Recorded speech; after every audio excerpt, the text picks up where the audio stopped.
So I'm thinking about today, and we're going to do this interview, and the first thing that came to mind was, why does someone want to manage in Major League Baseball? Why would you want to do that? Why wouldn't you? I don't know. Why would you? I mean, you're on the road for 7 months. You're away from home.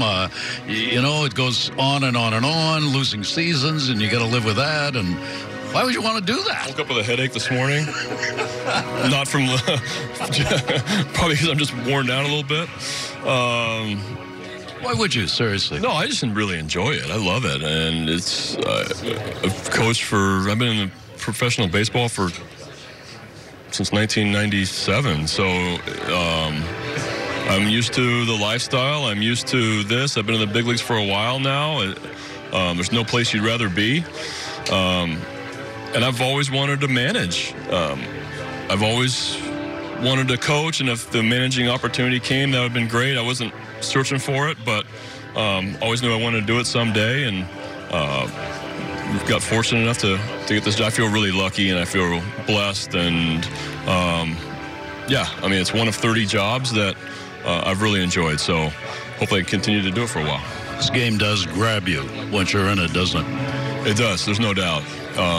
You live and breathe it, and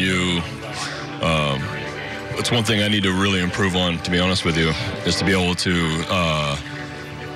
leave it at the ballpark and be able to get away a little bit. And but that's not one of my strengths, and that needs to be, because it does consume you, and your team consumes you, and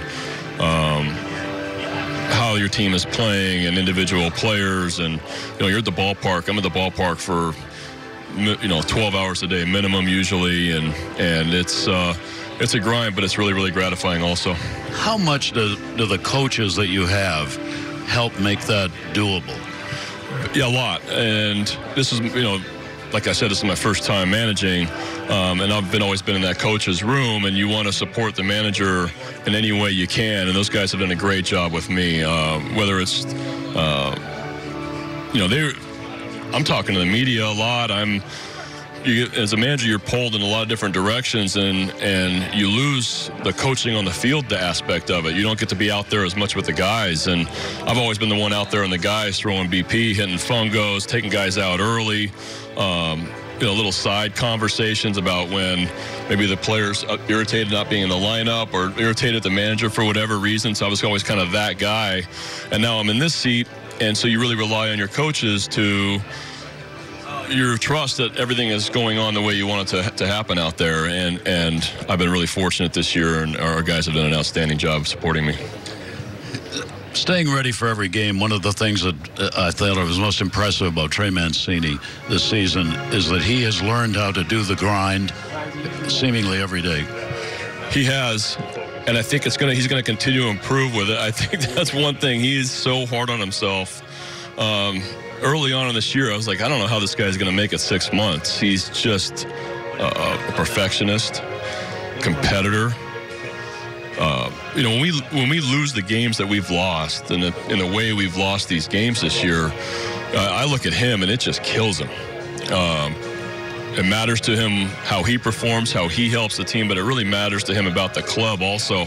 So I'm really looking forward to the day where he experiences winning and experiences what it feels like to play in October, and because he deserves that. He puts everything he has into it, and I got a ton of respect for the guy.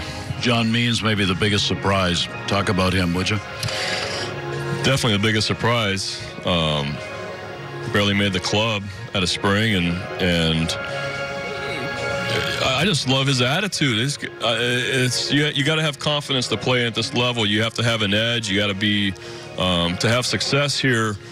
It's not about just being happy to be here. It's about really competing on a nightly basis and about believing that you can get people out. And John Means does that. I think a lot of our guys love to see a lot of our guys take on that attitude that he has, where it's a no-fear attitude out there, and the best players have that. There's a little bit insecure at times, but it's also because they want to prove to people that I'm better than the next guy or the guy I'm competing against. And John has that in him, and just had an outstanding season. You seem to have developed a relationship with Mike in the course of the year that looks like it's pretty good and pretty constant. Yeah, we talk a lot. Really enjoyed the year. We didn't know each other going into the interview process after he got the job, and I heard great things about him, and it's all true. He's really easy to talk to. I feel like we share a lot of the same beliefs, and we see our team in a very similar way, and we both know kind of what it's going to take for this to go on to the next few steps of us being a real competitive club. And he's got a lot of patience. There's some times where he's got more patience than I do after tough losses, and I come in and he's in my office and he puts things in perspective for me a little bit, helps me out. But he's just been an easy guy to talk to for me. I couldn't have asked for an easier GM to work for and with in my first year. This one's a little tougher to ask. There are some who are concerned in this game that because of the impact of analytics, managers are going to have less say, and they're going to have guys on the bench or sitting in the box right next to the dugout who are going to be telling them who to play, when, and where.